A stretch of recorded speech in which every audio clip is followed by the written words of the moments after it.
Hi everyone, welcome back. I am so happy you're here today. I've got kind of a strange story to tell you though. The last couple of weeks we've been studying the creation of the world and of the first people, Adam and Eve. Well, Genesis is the first book of the Bible, remember, and we are told all about creation in that.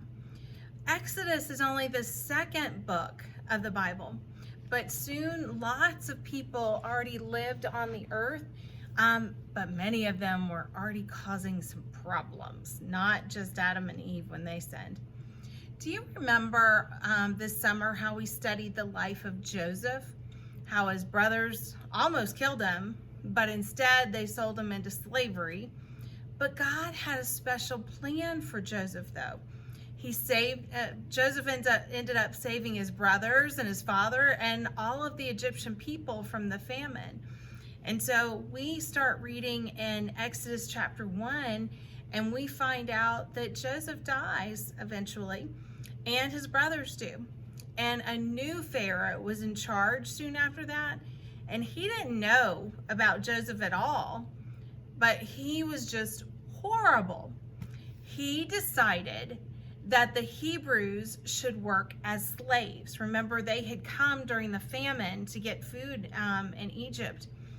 And he had the Egyptian officials make them work really hard, and they were not treated well at all.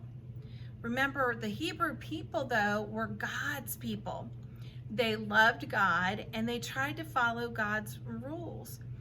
Well, Pharaoh and his officials started counting, and they realized that the number of Hebrew people was growing more and more and more.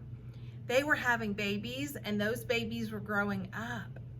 Well, Pharaoh started worrying that soon the number of Hebrews would be higher than the number of Egyptians, and he wouldn't be able to convince them to stay working as slaves if they could overpower him and his armies. Well, that really bothered him. And so he came up with the most horrible plan I could ever imagine. He decided to kill all of the Hebrew baby boys. I guess he didn't think the girls would fight him. And that was just awful. A Hebrew baby boy, though, was born, and the parents did everything they could to hide the baby so that he wouldn't be killed. They loved their baby boy. But the baby was getting bigger and bigger, and he was harder to hide. He probably was noisier. Well, the mom was very brave, and she prayed and she prayed, and she decided to make a basket that would float. So this is maybe something like it. She wove a basket, and she put tar in it so that it would float and it would be waterproof basically. And she put the baby in the basket, and she put the basket in the river to float down the river. That sounds horrible too. But remember, she was praying to God, and he helped her make that decision. So the mom sent her older daughter Miriam to follow alongside the river, to walk along the bank and watch that her baby brother was okay. Well, that still seems like a scary plan, but God knew exactly what was going to happen. Pharaoh's daughter, the princess, was bathing in the river. Remember, they didn't have bathtubs or anything like that. So they would go to the river, and she was there when baby Moses started floating by. Well, the young princess heard Moses cry, and she sent her servants to get Moses out of the water. In fact, the name Moses means coming out of the water. She wanted to keep this baby for her own and save it and take care of it. Well, Miriam, being a great big sister, hurried over to tell the princess that she knew somebody who would take care of this little baby boy for her.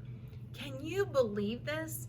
Moses' mom got paid. She was hired to take care of her own son that the Pharaoh had wanted to kill. God is so amazing. He worked it out so that Moses could live, and that he could grow up in the palace, but his mom would still be able to take care of him. So he had lots of wonderful things going on. He got to still be with his mom, and he got to live in the palace. Well, that's exactly what happened. Moses grew up living in the palace, even though he was a Hebrew instead of an Egyptian. Well, he was even in charge of some of the people that were working as slaves when he was older. And he wasn't working as a slave. But one day, he was looking out a window and he saw one of the Hebrew slaves being beaten by an Egyptian. He got so angry. He decided to fight with the Egyptian soldier, and he killed the man. Well, he didn't realize anybody else had seen that, and he tried to hide it. Remember, we can't hide anything from God. We can sometimes hide things from other people, but we can't hide anything from God. Well, Moses was scared, and it very quickly came out that he had been seen. And Pharaoh found out about it, and he tried to kill Moses. Moses ran far away. He decided to hide in the desert in an area called Midian. Well, Moses just started a whole new life there. He became a shepherd, and he got married, and he had a son. He just left his previous life behind. God had different plans for him, though, and God always knows best. Well, Moses shouldn't have killed the man, but God had a special purpose in mind when he saved Moses as a baby. I love that. Moses knew that he had been chosen specially by God, but that still didn't help him have the faith that he needed to. Moses one day was leading his flock of sheep to an area called Horeb, and God decided to get his attention. Moses saw a bush that was on fire. Well, that probably seemed strange enough, but it was even more weird because the bush wasn't burning up. He got closer and closer. Normally, bushes would be gone quickly. They are wood and brush, and that's exactly what burns fast in a fire. But this was different. The fire kept going, but the bush did not burn up at all. When Moses got close to the bush, he even heard the voice of God. He called him by name. In Exodus 3, verse 5, he told Moses from the bush to take off his sandals because he was standing on holy ground. God is pure holiness, and he was right there with Moses. Well, Moses did exactly what he said. Well, God told Moses that he had heard the voices of the Hebrew people, and they were crying out to him and begging to be set free from slavery, and that he had heard them. He told Moses that he had a special land set aside just for them. We call it the Promised Land because God was promising it to them. Well, he also told Moses that he had been chosen to lead the Israelites out of Egypt. Wow, what an important job. Moses could not believe what he was hearing. He answered, "Who am I to go to Pharaoh?" Think about it. When Moses ran away to Midian in the first place, Pharaoh was trying to kill him. Why would he want to go back there? Well, God promised that he would be with Moses and that it would be okay. But Moses really didn't believe that the Israelites would just get up and follow him. He was not important enough. And they probably knew what he had done to the Egyptian. Well, God showed his power to help Moses believe.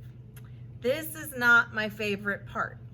He told Moses to take the shepherd's staff. Remember, a staff is like a curved stick that they would use to kind of pull sheep in a certain direction if they needed to guide them. He told him to throw it to the ground. Well, Moses did. And do you know what happened? It turned into a serpent or a snake. Yuck. And then he told Moses to grab it by its tail and pick it up.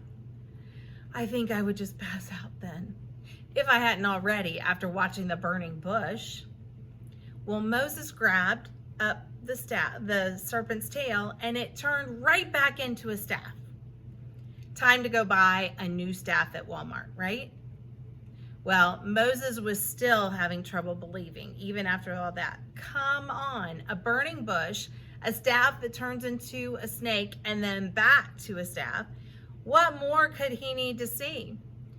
But he didn't have enough faith, and God was patient. He understands that sometimes our faith is not strong enough. So he gave Moses another sign. This one's kind of gross too. He told Moses to take his hand and put it inside his coat. And when he pulled it out, it was like his flesh was kind of gross, missing, eaten up with a disease called leprosy. Yuck. And then he told Moses to put it back in his coat. And when he pulled it out, it was all healed again. It was perfect. He told Moses to do these things so that he would trust in him. Well, Moses, he was still not sure, but he told him that he would give him special powers when he got to the Israelites. That if he would scoop up some water from the Nile River. Remember, the Nile River was the river that Moses had been floated down on to meet the princess in the beginning of our story. But that water, when he scooped it up, when he poured it on the ground, it was going to turn into blood. And that it would make the people realize that God was with Moses and that he had God's powers with him. This is like a scary movie, right? Well, Moses was scared. Nothing was helping him believe that God had chosen the right one. God doesn't make mistakes. Well, there was one more thing that you needed to know about Moses. He stuttered. That means that he couldn't always speak clearly. Now, in our world, we know that when people who stutter are still very smart, their mouth and their voice can't always keep up with how fast their brain is. And so there's nothing wrong with them. They're certainly not dumb. They just have trouble with their mouth making it move fast enough. But back then, we didn't know as much about medicine. And people probably believed that someone who stuttered was dumb or that God was punishing them. And so Moses didn't think anyone would listen to him. But that's exactly why God chose him. He wanted it to be his powers that were showing that he would get the glory for it.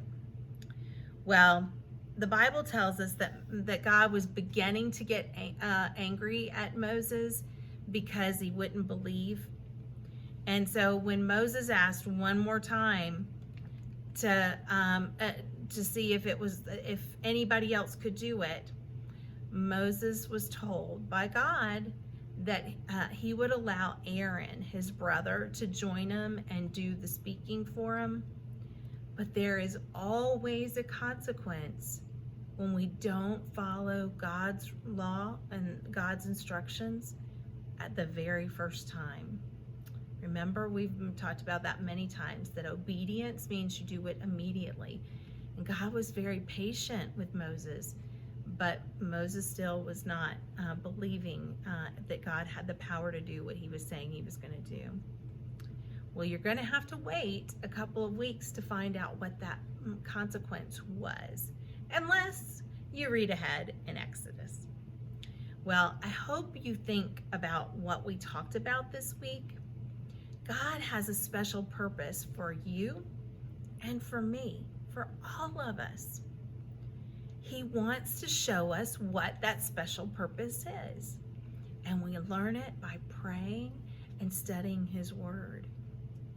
He will also give us everything we need to accomplish that purpose, so we never have to be afraid like Moses was. We just have to trust in Him. Wow, what an awesome God. I also hope that you remember that God and Jesus love you more than you can imagine.